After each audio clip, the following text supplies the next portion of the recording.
آؤ تمہیں ایک کہانی سناؤں، اور کہانی نہیں جو حقیقت پر مبنی ہے۔ آؤ تمہیں ایک گھر کے ایسی گلی میں لے چلوں کہ جہاں ایک ویڑا ہے، جہاں ایک مکان آباد ہے، اس مکان کے دروازے پر ایک باپ ہے جو ساری کائنات کا محسن ہے۔ وہ دروازہ اس کی بیٹی کا ہے۔ وہ جب بھی کہیں سفر پہ جاتا ہے تو بیٹی کے دروازے کو بجا کر اس کا چہرہ دیکھ کے کہتا ہے جا اللہ کی امان، میں جا رہا ہوں۔ جب آتا ہے تو بڑے دن ہو گئے تجھ سے بچھڑے ہوئے، بتا تیرا کیا حال ہے۔ وہ باپ کون ہے؟ محمد الرسول اللہ صلی اللہ علیہ وسلم۔ اور وہ بیٹی کون ہے؟ فاطمہ الزہرا رضی اللہ عنہا۔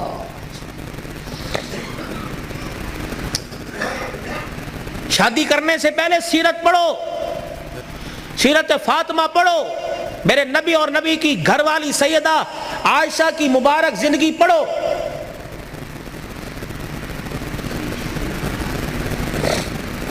میں انشاءاللہ بات کو کسی کنارے لگا کے چھوڑوں گا اور آپ کی ساری امیدوں پہ اللہ کرے اللہ مجھے پورا اتار دے، لیکن جو موضوع چل رہا ہے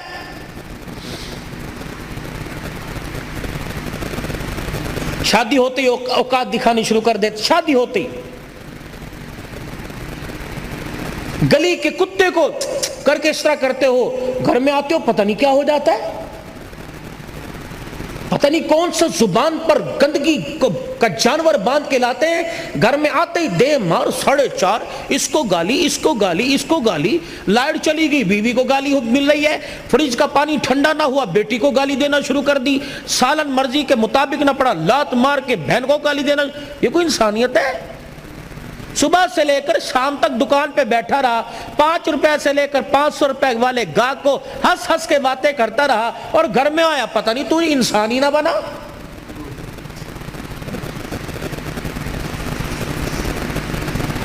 صبح جب گھر سے گئے تھے سارے میرے سمیت، میں اپنے کمرے کو کس حالت میں چھوڑ کے گیا تھا؟ میلے کپڑے اتار کے، شلوار کہیں، قمیض کہیں، ناشتے کے برتن کہیں، گلاس کہیں، کپ کہیں، جوتے جو گھر کے پہننے کے وہ کہیں، دوسرے کہیں، مٹی لگی ہوئی ہے، بستر کی چادر سمٹی ہوئی، کمبل اوپر کا وہ پڑا ہے چرپائی کے نیچے، اور گھر سے گیا۔ جب آپ شام کو گھر آتے ہو، جو آپ گھر کی حالت چھوڑ کے جاتے ہو، تو آپ کو کیا شام کو گھر ویسا ہی ملتا ہے؟ بولو بھائی، ویسا ملتا ہے؟ تو آپ کے گھر کو سنوارنے والی، آپ کے کپڑوں کو دھونے والی، آپ کے بستر کو طے کرنے والی کون ہے؟ بولو۔ پھر سے گالی کیوں؟ روٹی وقت پہ نہ ملی، گالی دے کے چل اپنے پیو دے گھر سے۔ کیوں جائے یہ تیرے باپ کے، اپنے باپ کے گھر؟ یہ کوئی بھاگ کے آئی ہے؟ کیوں جائے اپنے باپ کے گھر؟ یہ کسی کوٹھے سے آئی ہے؟ نہیں نہیں نہیں، تیرا تو ایک رتی کا بھی اس پر احسان نہیں ہے۔ وہ تیرے گھر میں آنے سے پہلے اپنے باپ کی حلال کمائی کا 20 لاکھ روپے کا جہیز تیرے گھر میں لے کے آئی ہے، تو کس بات پہ گالی دے رہا ہے؟ وہ تو اپنے باپ کی کمائی کی دی ہوئی چرپائی پہ سو رہی ہے، وہ تو باپ کی کمائی کے لیے ہوئے برتنوں میں کھا رہی ہے، وہ تو باپ کی کمائی کے لیے ہوئے کپڑے پہن رہی ہے، جوتا پہن رہی ہے، حتیٰ کہ آنکھیں میں ڈالنے والی سرما اور پیر میں پہننے والا جوتا بھی تو اپنے باپ کے گھر سے۔ تو کس بات پہ کہتا ہے چل دفع ہو جا، اپنے گھر چلی جا؟ کیوں جائے؟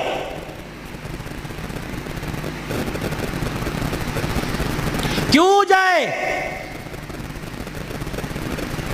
اگر قرآن کا قانون نہ ہوتا، نبی کی سنت نہ ہوتی، میں دیکھتا تو کسی کی بیٹی کی طرف اشارہ کیسے کرتا؟ یہ تو میرے نبی کا مبارک طریقہ نکاح تھا کہ جس کو زندگی میں کبھی نہیں دیکھا وہ بھی رات کو تیرے بستر پر آ کے بیٹھ گئی، تو کیوں جائے؟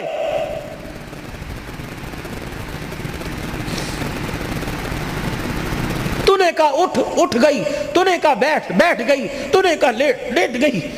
تو گھر میں آیا، میرے سر درد ہے، میرے ٹانگوں میں درد ہے، اچھا میں دودھ گرم کر کے لاؤں، اچھا میں چائے بنا کے لاتی ہوں۔ تو سر میں درد کہے تو وہ اس کا کلیجہ منہ کو ہے، اگر وہ کہے میرے سر میں درد ہو رہا تو کہتا ڈرامے کر رہی ہے، یا وہ انسان نہیں ہے؟ گرمی کے موسم میں تیرا نوٹ گننے کو دل نہیں کرتا، وہ تیرے لیے 3 ٹائم چولہے کے آگے بیٹھی ہوئی ہے، وہ جب سے باپ کے گھر سے آئی اس نے اپنی مرضی کا کھانا ہی چھوڑ دیا. اس نے کبھی نہیں کہا کہ میرا یہ کھان نو دل کرتا ہے. جب سے باپ کے گھر سے آئی اس نے اپنی مرضی کا پہننا ہی چھوڑ دیا. وہ جی بھی تیرے لیے رہی ہے, مر بھی تیرے لیے رہی ہے, 9 مہینے تیری امانت کو گود میں اٹھا کے پھر رہی ہے. 5 کلو کا تھیلا ہاتھ میں لے کے جائے, گھر جا کے میں پانی پیا, میں وزن چک کے لے کے آیا, میں تھک گیا. وہ 9 مہینے امانت کو لے کے پھر رہی ہے. وہ کروٹ بھی نہیں بدل سکتی, وہ الٹی بھی نہیں لیٹ سکتی, وہ اپنی مرضی کا کھا بھی نہیں سکتی. وہ پھر بھی پیر کی جتی اور کتی بن گئی. اگر بھولے سے اس کے میکے سے کوئی آ گیا, بھائی میں سسرال میں سے ماں باپ آ گئے, اس نے تجھے اتنا ہی کہا نا امی ابو آ رہے نے کچھ پکان نہیں لے, اوقات دکھائے گا اوقات. کنجر پھر آ گئے نے, انہوں نے حرام دی کمائی سمجھیے. وہ عزت ہاتھ جوڑ کے کہتی ہے میرے ابو نے میرے بارے جتیاں مار لی, اے تجھے کمرے سے بیٹھے نے شور نہ کر, اپنی اوقات دکھائے گا کہ میں نسلی حرام کا ہوں. یہ محسن انسانیت کی زندگی ہے.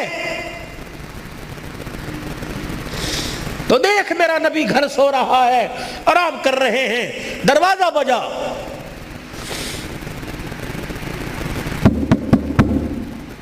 سید عائشہ آنگن میں ہے ویڑے میں. کون؟ عورت کی آواز. دروازہ کھلا, اندر آ گئی بوڑھی عورت, ڈنڈا ہاتھ میں. عائشہ تیرا محمد کہاں ہے صلی اللہ علیہ وسلم؟ پھر کہہ دو صلی اللہ. سبحان تیری, میرا نبی اللہ اکبر. عبادت دے کے گیا تو عبادت اعلیٰ, گھر کی زندگی دے کے گیا تو گھر کی زندگی پھولوں سے زیادہ نرم اور مہکتی ہوئی دے کے گیا ہے. کہاں ہے تیرا گھر والا؟ سیدہ عائشہ رضی اللہ عنہ کہنے لگی, میں ابھی اشارہ کرنے لگی تھی, وہ آرام کر رہے ہیں.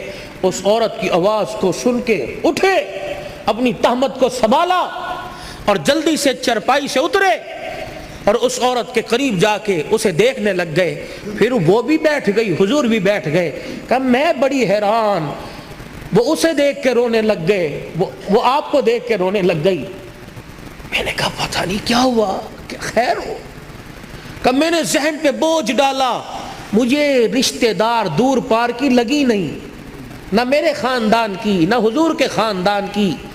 میں نے کہا کون ہے؟ اللہ اکبر.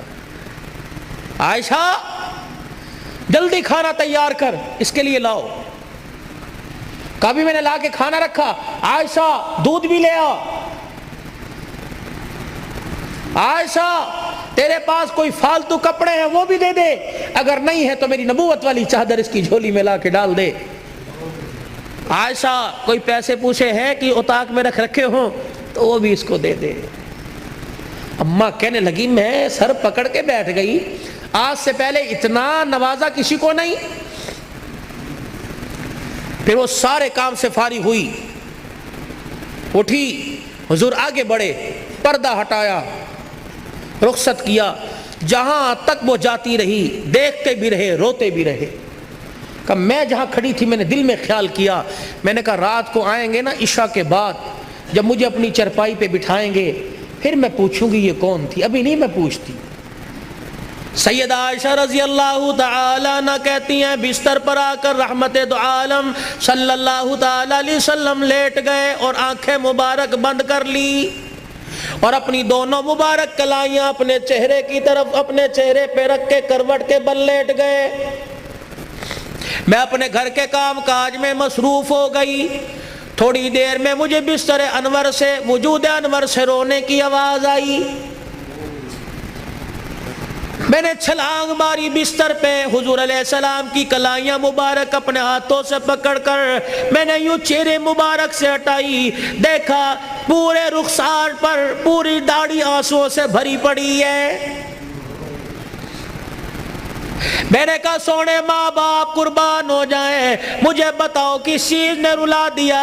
میری خدمت میں کوئی کمی نہیں۔ کہنے لگے میرا ہاتھ پکڑ کر، میرا بازو پکڑ کے اٹھے، میری طرف منہ کر کے کہنے لگے اے عائشہ، پوچھنا چاہتی تھی اتنے احسانات کیوں کیے؟ پوچھنا چاہتی تھی یہ عورت کون ہے؟ اے عائشہ یہ میری رشتہ دار نہیں بلکہ میری خدیجہ الکبریٰ کی سہیلی تھی۔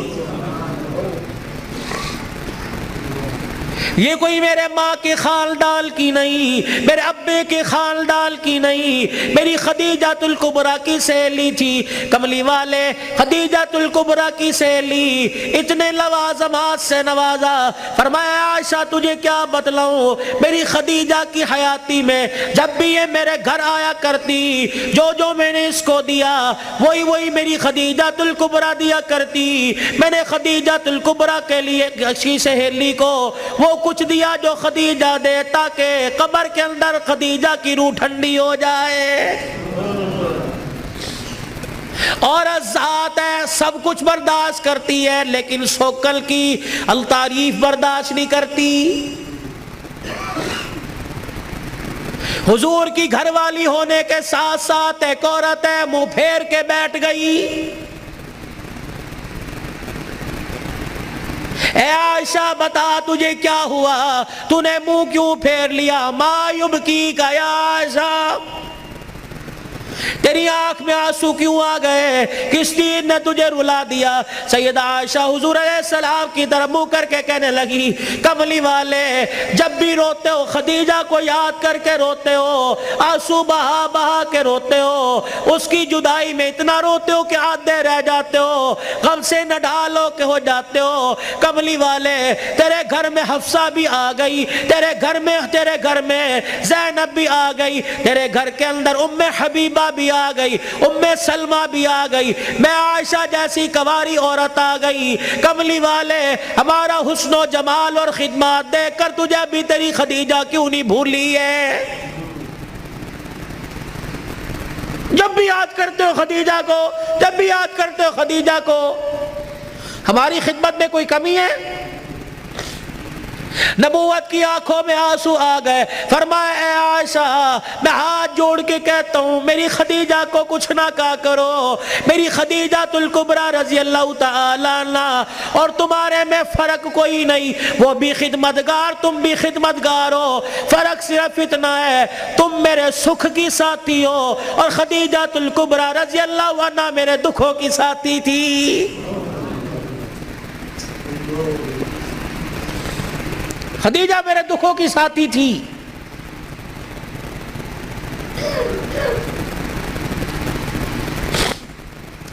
اے عائشہ میں وہ رات نہیں بھولتا جس رات میں دروازے پر خدیجہ کے آ کے کھڑا ہو گیا، خدیجہ الکبریٰ رضی اللہ تعالی عنہ کے دروازے پہ کھڑا ہوا، میں نے ابھی دستک دینا چاہیے، میری خدیجہ نے آگے بڑھ کے دروازہ کھول دیا، اللہ اکبر کہنے لگی سونے جی آیا نو، آپ کا آنا مبارک ہو۔ میں نے کہا خدیجہ نہ لٹھ کی آواز آئی، نہ قدموں کی آواز آئی، نہ کنڈی کسی نے کھٹکھٹائی، نہ میں نے کبھی کھنگورا مارا، نہ میں نے کبھی کھانسی کی۔ اے خدیجہ تجھے کیسے پتہ لگا کہ میں دروازے پہ آ کے کھڑا ہو گیا؟ سیدہ خدیجہ الکبریٰ رونے لگی، کہنے لگی کملی والے آپ کو کیا آپ کہہ رہے ہو؟ خدیجہ تجھے کیسے پتہ لگا؟ رب ذوالجلال کی قسم ہے جب آپ میرے گلی میں مڑے تیرے جسم سے نبوت والی خوشبو نکل کے گھر میں پہلے پہنچ گئی ہے۔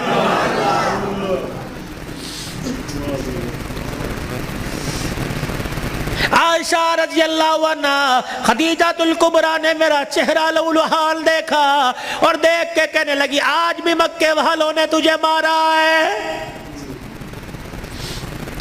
میرا ہاتھ پکڑ کے اندر لے گئی، بستر پہ جا کر بٹھا دیا، میرے پاؤں سے جوتے نکال کر میرے پاؤں اپنے ہاتھوں میں لے کے بستر پہ رکھے اور پھر اپنی چادر سے میرے خون کو صاف کرنا شروع کر دیا، میرے چہرے سے خون صاف کیا، میرے پیٹ کو دیکھ کے کہنے لگی، میرے چہرے کی افسردگی کو دیکھ کے کہنے لگی اللہ اکبر جس قوم نے تجھے پتھر مارے ہو اس نے کہا تجھے کھانے کو پوچھا ہوگا۔